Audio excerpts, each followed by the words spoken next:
Evening. This is the flip card we get in the press box at each of the Colts games. 81 names on it this past weekend, but we can toss that one out because the Colts roster is now down to 53, as is the rest of the NFL. A lot of great performances during training camp and the preseason. A few tough decisions, though, and the Colts shaping up with some new looks for their 53 in 2022.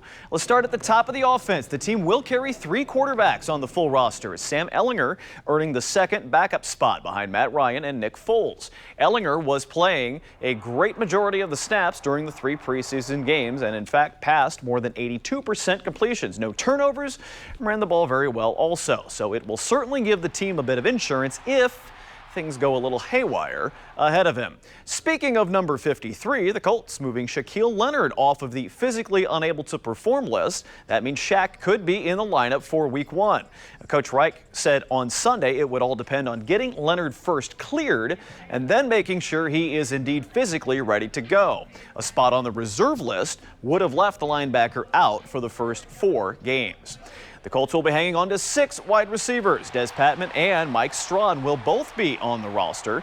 It was thought perhaps only one or the other would get in, but it ends up being Keke Coutee that is waived by the team. A solid chance that Keke ends up on the practice squad. Also a trio of tight ends make the cut. Kylan Granson, Jelani Woods, and of course Mo Alley-Cox will be tight end number 1.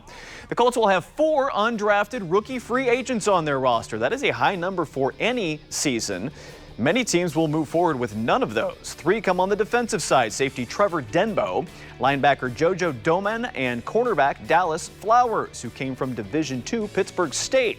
Offensive lineman Wesley French, he played at Western Michigan. He is now an Indianapolis Colts.